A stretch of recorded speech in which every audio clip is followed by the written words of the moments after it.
근데 이거를 모두가 아시는 듯 하면서 잘 지키는 분을 솔직히 못 봤어요. 지금까지 말한 것들 중에 뭐가 제일 중요하냐 하면은 요거 말씀드릴게요. 네, 안녕하세요. 피부를 건강하게 지키는 여러분의 한의사 이지혜입니다. 자, 오늘의 주제 바로 이 여드름 흉터를 안 남기고 관리하는 법에 대해서 알려드리도록 하겠습니다. 일단 이 여드름 생각보다 주변에 많이 갖고 계시고 그냥 지나치기에는 항상 너무 스트레스 받고 너무 신경 쓰이는 피부 문제죠. 특히 이 흉터로도 많이들 내원하시는데 이 여드름이 흉터로 남으면 치료가 생각보다 더 까다롭고 비용도 많이 듭니다. 예방이 더 중요한 거 아니겠습니까? 오늘은 약 없이 생활 습관 위주로 여드름을 줄이는 꿀팁들에 대해서 소개를 드리도록 하겠습니다. 물론 이 약 이야기도 살짝 해볼 건데요. 끝까지 시청해주세요. 자, 일단 첫 번째, 여드름이 날 때 화장품을 많이 바르면 된다, 안 된다? 당연한 말이지만 안 된다. 근데 이거를 모두가 아시는 듯 하면서 잘 지키는 분을 솔직히 못 봤어요. 이게 여드름이 나니까 화장을 오히려 더 하세요. 커버하겠다고. 더 하니까 여드름이 더 이제 모공이 막히면서 피부가 숨을 못 쉬고 특히 파운데이션이나 컨실러 같이 유분기 많은 제품을 또 쓰면 여드름이 더 악화가 됩니다. 그러면서 모두가 아는 것 같지만 막상 쓰시면 안 돼요 이러면 진짜요? 그래서 더 나빠졌나? 이런 말씀을 꼭 하세요. 정말 악화 요인이라는 점 꼭 한번 당부를 드리고 굳이 안 쓰는 게 좋지만 꼭 써야 할 때는 오일 프리라던가 조금 더 라이트한 제품을 사용해 주시는 게 좋고요. 그리고 실은 이 선크림 자외선 차단 안 할 수가 없잖아요. 무조건 해주셔야 되는데 개 중에 약간 젤 타입이라던가 조금 산뜻한 제형으로 써주시는 게 좋습니다.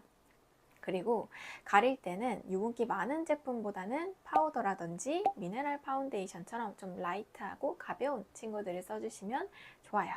그래서 꼭 기억해야 되시는 게 일단 화장은 얇게, 피부는 쉬게 이 두 가지만 기억을 해주세요. 자, 두 번째입니다. 바로 수면이 최고의 여드름 치료제. 네, 이것도 너무 뻔한 말 같죠? 하지만 정말입니다. 특히 저도 영향을 진짜 많이 받는데 조금 잠을 못 잔 날이 며칠 됐다 싶으면 트러블이 올라와요. 실제로 이 피부 재생은 밤에 이루어진다는 얘기를 많이들 들어봤을 텐데요. 특히 밤 10시부터 새벽 2시까지 이 피부가 쉬는 황금 시간대입니다. 그래서 아기들 이때 잘 자야 성장 호르몬이 분비된다고 하잖아요. 성인분들도 이때 잘 자야 염증도 진정되면서 재생도 활발해집니다. 그래서 무조건 11시 전에 취침하시는 게 좋고요. 수면 시간은 가급적 7시간 이상. 그리고 주무실 때 실은 수면의 시간도 중요하지만 퀄리티도 중요한 거 아니겠습니까? 자기 전에 스마트폰은 멀리 좀 치워 놓으시고 내가 핸드폰을 꼭 하다가 자야겠다 싶으면 블루라이트 차단이라도 꼭 해주세요. 미녀는 잠꾸러기라는 얘기가 있잖아요. 좋은 피부는 결국 잠을 잘 자는 습관에서 나온다고 보시면 되겠습니다. 자, 세 번째인데요. 이거 굉장히 중요합니다. 지금까지 말한 것들 중에 뭐가 제일 중요하냐 하면은 요거 말씀드릴게요. 바로 음식입니다. 식습관은 여드름에 굉장히 큰 영향을 줘요. 실제로 내가 신경 써야 될 거는 세균이 좋아할 만한 음식을 먹지 말자. 요 큰 제목을 기억하시면 되는데요. 기본적으로 달달하니 혈당을 올리는 음식, 세균이 굉장히 좋아하겠죠. 튀김, 인스턴트 음식, 매운 거, 위장 자극 어마무시하게 하겠죠. 그리고 위장에 염증이 생기면 피부에도 염증이 생깁니다. 그래서 추천드릴 음식으로는 GI 지수가 낮은 음식을 추천드리는데요. 다들 GI 지수 한 번쯤 들어보셨을 거예요. 혈당을 빠르게 올리냐, 천천히 올리냐, 칼로리보다는 그 속도에 맞춘 지수인데요. 채소라던가 통곡물이라던가 두부, 계란 등 약간의 다이어트식에 가깝게 드시면 조금 더 도움이 됩니다. 그리고 맵고 짠 음식은 왜 안 되냐? 일단 위장 내 염증을 유발하는 게 1번이고요. 두 번째로는 매운 거 먹으면 얼굴에 막 열이 확 오르잖아요. 그러면 생각해 보세요. 온도가 높으면 세균이 더 번식할까요? 덜 번식할까요? 당연한 말이지만 더 번식합니다. 그래서 염증성 여드름으로 악화가 될 수 있습니다. 자, 마지막으로 요거 중요하죠. 별표 3개, 바로 술입니다. 실은 성인분들은 술자리 영향도 진짜 많이 받아요. 기본적으로 술은 이제 한방에서는 습열이라고 표현을 하는데 몸의 열도 약간 올려주고 염증도 더 악화를 시킵니다. 그리고 뭐 담배는 약간 논외긴 한데 혈액순환에 방해가 되고요. 그래서 기본적으로 회복을 느려지게 하고 색소 침착의 가능성을 더 올려줍니다. 술 마신 다음날 뾰루지 올라온 거 경험하신 분들은 무조건 이거는 피부가 보내는 SOS 신호다 생각하시고 딱 멀리 하셔야 돼요.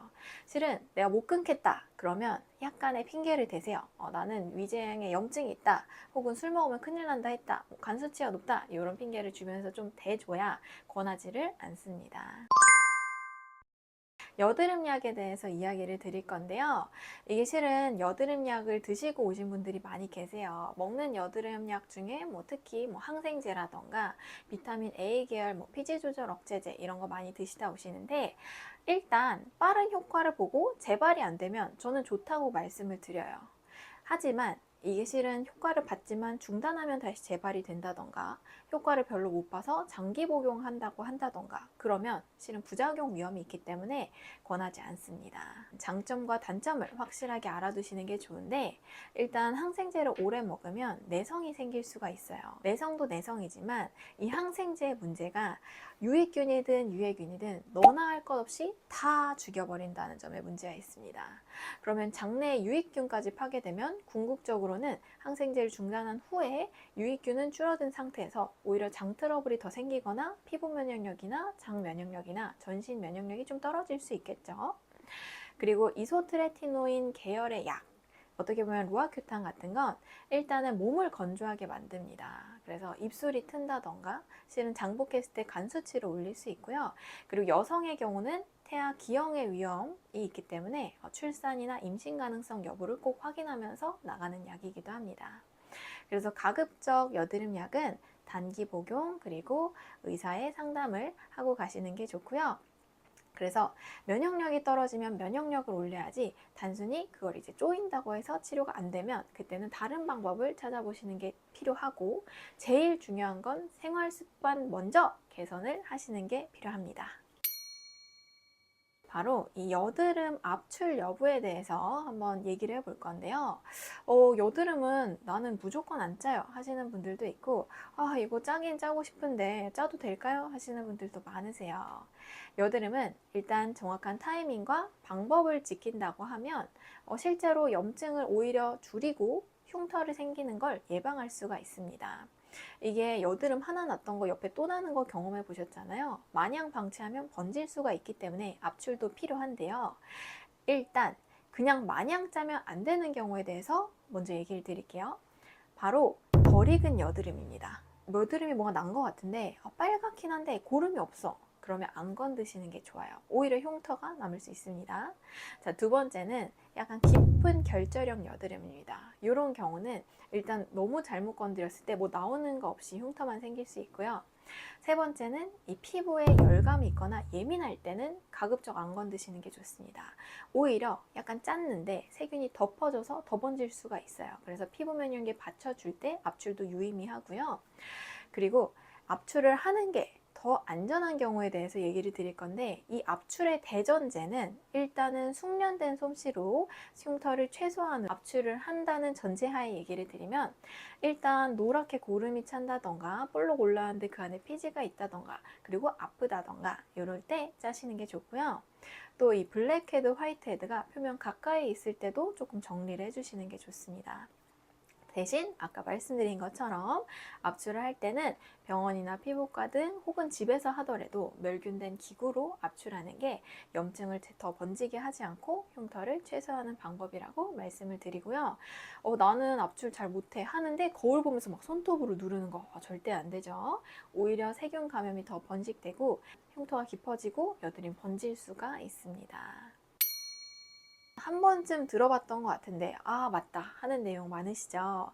여드름은 어떻게 보면 단순한 피부 문제가 아니라 몸과 생활 습관 전체적인 균형이 무너졌다는 신호라고 생각해 주시면 되세요.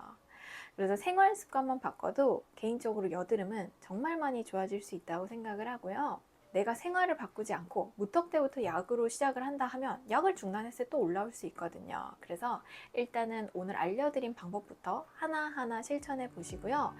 그래서 오늘 많은 말씀 드렸는데 도움이 되셨다면 구독, 좋아요, 알림 설정 부탁드릴게요. 감사합니다.